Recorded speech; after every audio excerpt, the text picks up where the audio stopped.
جب شیعہ سنی دو فرقے بڑے وجود میں آئے، جن کا ابھی تک فرقے تو بہت سارے بنے تھے، بہت سارے تو ختم ہی ہو گئے، کیونکہ جو باطل چیزیں زیادہ پنپتی نہیں ہیں، اور پنپتی بھی ہے تو ایک جگہ قائم نہیں رہتی۔ آپ اگر 1200 سال پہلے کے شیعہ کو دیکھ لیں تو الگ تھے، 200 سال بعد والے الگ، آج الگ، تو وہ بہت یعنی ایک جگہ نہیں۔ آپ اہل سنت والجماعت کو دیکھیں گے نا تو جو 1200-1300 سال پہلے تھے آج بھی اسی ٹریک پر ہیں وہ، خاص طور پر جو ان چاروں مکاتب فکر کو فالو کرتے ہیں، حنفی، مالکی، شافعی، حنبلی، ان کے اصول 1300 سال پہلے لکھ لیے گئے تھے، مسائل بھی لکھ لیے گئے تھے، تو اب اسے ہٹتے نہیں ہیں یہ۔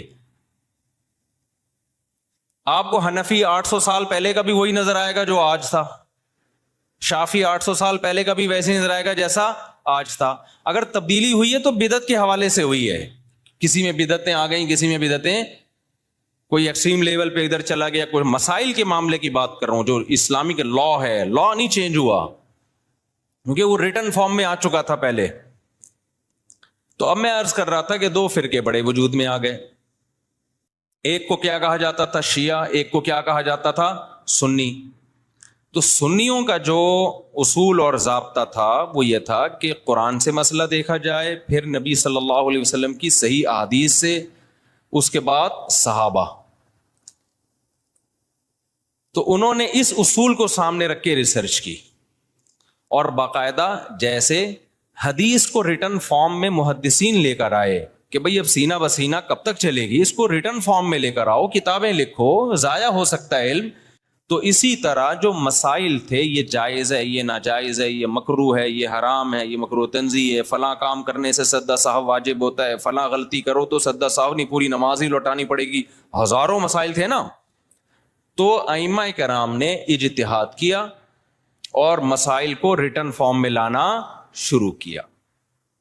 تو جو اہل سنت والجماعت تھے وہ ان کے 4 مکاتب فکر وجود میں آئے۔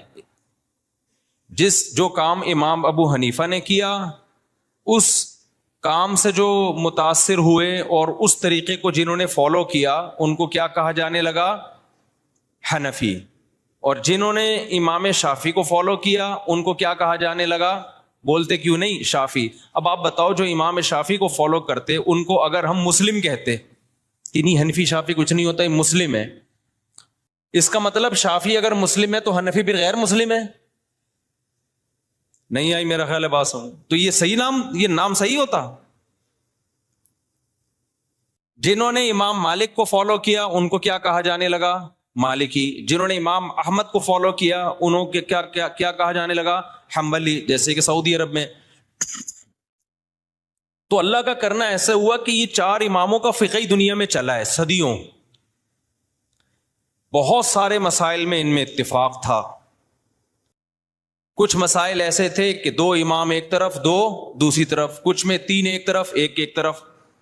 تو جو اختلافی تھے وہ اب اختلافی رہ گئے ہمیشہ کے لیے، جو اتفاقی تھے وہ کیا بن گئے؟ اتفاقی بن گئے۔ اب جو اختلافی تھے تو علماء نے کہا کہ بھئی چونکہ اتنے بڑے بڑے ائمہ نے ریسرچ کا کام کیا ہے، یہ اختلاف اب حل نہیں ہو سکا۔ جیسے رفع الیدین کا مسئلہ اختلافی بن گیا، امام کے پیچھے آمین زور سے کہنی آہستہ کہنی ہے، یہ کیا بن گیا؟ اختلافی۔ ہاتھ یہاں باندھنے، یہاں باندھنے، یہ ذہن میں رکھے، سینے پہ ہاتھ باندھنا کسی مجتہد سے منقول نہیں ہے، بلکہ سعودی عرب کے ایک عالم کا بھی کلپ بھی آیا، انہوں نے کہا یہ مکروہ عمل ہے سینے پہ ہاتھ باندھنا، کیونکہ اس بارے میں صحیح حدیث موجود نہیں ہے۔ تو اگر میں کہتا نا ہندوستان کے کسی عالم کا، تو لوگ کہتے ہیں نہیں یہ تو مانتے ہی نہیں حدیثوں کو، حالانکہ غلط بات ہے، کیوں نہیں مانتے بھائی؟ لیکن سعودیہ کے، تبھی آپ نے ائمہ حرمین کو بھی دیکھا ہوگا سینے پہ ہاتھ نہیں باندھتے، وہ بھی نیچے ہاتھ باندھتے۔ تو 4 اماموں میں کسی کے ناف کے اوپر ہے، کسی کے ناف کے تھوڑا سا اوپر، کسی کا ناف کے بالکل اوپر، ایسا 4 میں سے کسی کی ریسرچ نہیں ہے کہ سینے پہ ہاتھ باندھے جائیں، یہاں یوں کر کے ہاتھ باندھے جائیں۔ خیر جو باندھتے ہیں ہمیں ان سے کوئی چڑ نہیں ہے، کوئی اتنا بڑا ایشو نہیں ہے یہ، میں تو صرف یہ بتا رہا ہوں کہ یہ جو الزام لگایا جاتا ہے نا کہ یہ لوگ حدیثوں کو نہیں مانتے، یہ الزام غلط ہے، کیونکہ حدیثوں میں ہوتا نا تو یہ 4 اتنے بڑے بڑے مجتہدین جن کو پوری امت نے، جو تابعین تبع تابعین کے دور کے لوگ تھے، ان کو تو حدیثیں زیادہ پہنچی تھیں، اور حدیث کی سند کی تحقیق یہ زیادہ اچھے طریقے سے کر سکتے تھے، یہ قائل ہوتے اس کے تو ابن خزیمہ کی جو روایت ہے سینے پہ ہاتھ باندھنے والی، صحیح روایت نہیں ہے. مصیبت آج کل یہ ہے کہ آپ کا جو مذہب ہوتا ہے آپ وہ حدیث کو لازمی صحیح کہنا ہے، مارکیٹ میں جو چل رہا ہے، اور جو مخالف کی دلیل ہے وہ لازمی کیا ہے، پہلی نظر میں ہی ضعیف ہے. یہ چل رہا ہے مارکیٹ میں. خیر،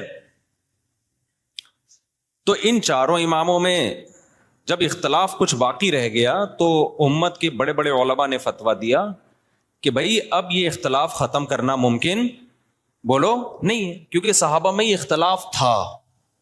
کوئی یہاں ہاتھ باندھتا، کوئی ہاتھ چھوڑ کے نماز پڑھتا. صحابہ میں صحیح حدیث سے ثابت ہے ایک صحابی ہاتھ چھوڑ کے نماز پڑھتے تھے، اور یہ بھی ثابت ہے صحیح سند سے کہ مدینہ والے ہاتھ چھوڑ کے نماز پڑھتے تھے. تو امام مالک نے کہا کہ بھئی مدینہ والے جب ہاتھ چھوڑ کے نماز پڑھ رہے ہیں تو نبی کی آخری نماز تو انہوں نے دیکھی ہے، تو میں ہاتھ چھوڑ کے نماز کے قائل ہوں. ٹھیک ہے، ہاتھ باندھنے والی حدیثیں ہیں لیکن وہ پرانے زمانے کی ہیں. مدینہ کس کو فالو کر رہا ہے؟ نبی کے آخری عمل کو فالو کر رہا ہے. تو میں ہاتھ چھوڑ کے نماز، تبھی مالکیہ پوری دنیا میں جہاں بھی ہیں کیسے نماز پڑھتے ہیں؟ بولتے کیوں نہیں ہاتھ چھوڑ کے.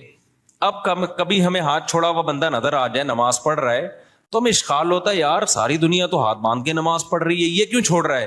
تو ہم بجائے اس کے کہ بولیں یہ مسلم ہے یا میں مسلم ہوں، تو کیا مطلب وہ غیر مسلم، وہ ہندو ہے وہ؟ تو ان شارٹ ہم کیا کہتے ہیں، یہ فقہ مالکیہ کو فالو کرتے ہیں. یہ کیا کرتے ہیں بھائی؟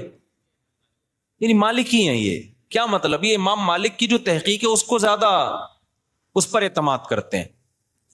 حدیثوں میں تو سب کچھ ملے گا آپ کو، جب سب کچھ ملے گا تو کسی نے ایک حدیث کو ترجیح دی، دوسری میں تعویل کی، کسی نے دوسری کو ترجیح دی، اس والی حدیث میں تعویل کی. میں سمجھا پا رہا ہوں اپنی بات؟ اور یار بہت سے نئے لوگ آ جاتے ہیں تو پرانی مثال دوبارہ ریپیٹ کر دیتا ہوں تاکہ یہ ٹاپک منجی ٹھک جائے، اس ٹاپک کی ایک دفعہ کمپلیٹ ہو جائے. پروگرام بڑے نہیں. دیکھو نبی صلی اللہ علیہ وسلم نے بنو قریظہ کی طرف، بخاری مسلم کی حدیث ہے، ایک لشکر کو روانہ کیا. خوب غور سے سننا تاکہ یہ فرقواریت کے نام پہ جو گند پھیلایا جا رہا ہے نا معاشرے میں، پہلے فرقواریت پھیلائی جا رہی تھی لیکن صاف پتہ چلتا تھا یہ فرقہ پرست ہے. اب لیبل لگایا جا رہا ہے اتحاد امت کا، لیبل چینج کر دیا لیکن فرقواریت پہلے سے زیادہ پھیلائی جا رہی ہے. لیبل چینج ہو رہا ہے اب خالی، یعنی اس طریقے سے پھیلائی جا رہی ہے کہ سانپ بھی مر جائے اور لاٹھی بھی نہ ٹوٹے. تو دیکھو نبی صلی اللہ علیہ وسلم نے بنو قریظہ کی طرف لشکر روانہ کیا. صحابہ کرام کا توجہ ہے نا آپ کی میری طرف. جب لشکر روانہ کیا تو آپ صلی اللہ علیہ وسلم نے صحابہ سے فرمایا کہ تم میں سے کوئی عصر کی نماز اس وقت تک نہ پڑھے جب تک بنو قریظہ نہ پہنچ جائے. اب صحابہ کے پاس اس سے زیادہ صحیح حدیث کوئی ہو سکتی تھی؟ اس کی تو کوئی سند بھی نہیں ہے، ڈائریکٹ سن رہے ہیں نبی کے زبان اقدس سے. جتنے بھی صحابہ تھے نبی نے سب کو کہا عصر کی نماز جب تک بنو قریظہ نہ پہنچ جاؤ تمہیں پڑھنے کی اجازت. جملہ کمپلیٹ کریں نہیں ہے. اللہ کی قدرت کہ جب راستے میں وہ گئے ہیں تو نماز قضا ہونے لگی، دیر ہو گئی ان کو مقام تک پہنچنے میں. اب صحابہ پریشان ہو گئے، بھائی اب پڑھیں گے نہیں پڑھے؟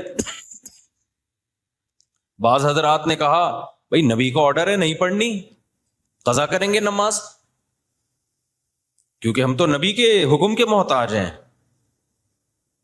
ہم پڑھتے کیوں تھے؟ نبی نے حکم دیا تھا نا، تو جب نبی نے چھوڑنے کا حکم دیا ہے تو چھوڑیں گے ہم. دوسرے صحابہ نے کہا کہ نہیں بھائی، نبی کا مطلب یہ تھوڑی تھا کہ قضا کر دو. آپ جب کسی کو بھیجتے ہیں کہ بھائی یہاں سے حیدرآباد جا رہے ہو، دیکھو بیٹا وہیں پہ نماز پڑھنا، راستے میں خطرہ ہے، کوئی بھی مسئلہ ہو سکتا ہے، تو مطلب یہ آپ کو یقین ہے کہ اثر تک پہنچ جائے گا. قضا کرنے کی تھوڑی اجازت ہے، کیونکہ قرآن میں آتا ہے حافظوا علی الصلوات والصلاۃ الوسطی، درمیانی نمازوں کی حفاظت کرو. درمیانی تو عصر کی نماز ہے، اس کی تو خاص تاکید ہے. تو نبی کا حکم تو یہ ہے لیکن نبی کا مقصد یہ بولو نہیں تھا. نبی عالم الغیب تھوڑی ہیں، ان کو کیا پتا تھا کہ یہ قضا کر لیں گے، تو اس لیے ہم پڑھیں گے.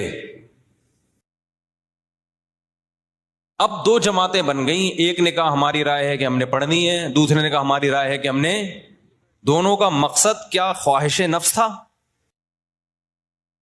اب اگر وہ دونوں پھٹا شروع کر دیتے وہاں پہ کہ تو حدیث کا منکر ہے، معاذ اللہ نقل کفر منجن بیچ رہے ہو تم لوگ، ہمارے پاس صحیح حدیث ہے، نبی نے کہا ہے کہ نہیں پڑھنی، بس ہم نہیں پڑھیں گے.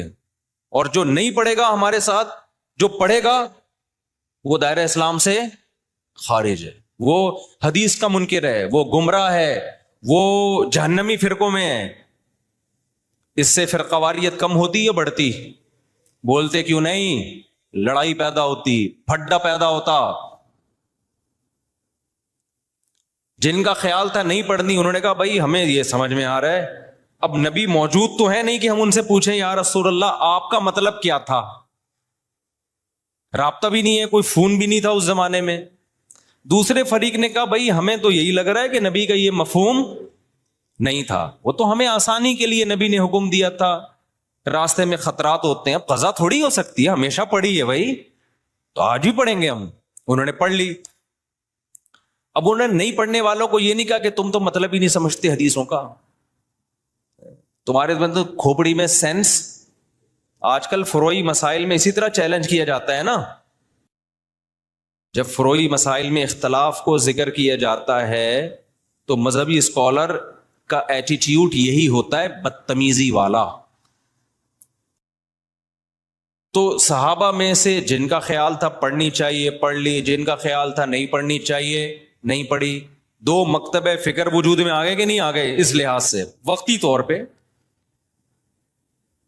اچھا، دونوں نے ایک دوسرے کے پیچھے نمازیں بھی نہیں پڑھی،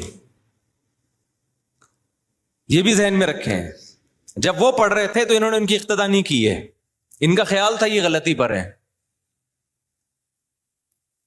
جب ایک جماعت نماز پڑھ رہی تھی تو دوسرے نے یہ ان کے پیچھے نماز نہیں پڑھی، کیونکہ ان کا خیال یہ تھا بھائی نبی کا مقصد، نبی نے حکم دیا نہیں پڑھنی ہے تو ہم کیسے پڑھ لیں. تو وہاں کسی نے فتویٰ نہیں لگایا کہ یہ دونوں ایک دوسرے کے پیچھے نمازیں ہی نہیں پڑھتے، یہ تو ویسے ہی کیا ہیں، گمراہ ہیں. بھائی کیسے پڑھے؟ ان کی رائے یہ کہ یہ ٹھیک نہیں کر رہے، اس لیے نہیں پڑھی انہوں نے نماز. تو میری اگر رائے یہ ہے کہ یہ والا مکتبہ فکر سنت کے مطابق نماز نہیں پڑھتا، یا ایسے نماز پڑھتا ہے کہ میری رائے کے مطابق وہ شرائطی نماز کی پوری نہیں ہوتی، تو میں نہیں پڑھوں گا. آپ مجھے کیوں گن پوائنٹ پہ مجبور کر رہے ہیں کہ پڑھو اس کے پیچھے آپ فرقہ واریت کو ختم کرنے کے لیے؟ اس سے فرقہ واریت تھوڑی ختم ہوگی. فرقہ واریت کیسے ختم ہوگی؟ جو صحابہ کا ایٹیٹیوڈ تھا، جس نے پڑھنی ہے پڑھ لے، نہیں پڑھنی ہے نہیں پڑھے. کسی نے گن رکھ کے دوسرے کو نہ پڑھوانے کی کوشش کی اور نہ چھڑوانے کی کوشش کی. میں سمجھا پا رہا ہوں؟ خدا کی قسم قدر کر لو ان باتوں کی، قدر کر لو، قدر کر لو ان باتوں کی. یہ جو آج کل نئے نئے اسکالر جراثیم پیدا کر رہے ہیں نا، یہ بہت خطرناک جراثیم ہے، ان سے تم گمراہ ہو جاؤ گے. پھر کیا ہوا؟ جب یہ فریق نبی کی خدمت میں پہنچا ہے، واپس نبی کو اطلاع دی گئی کہ ایک نے ایسا کیا، دوسرے نے ایسا کیا. نبی نے کسی کو ملامت بولو نہیں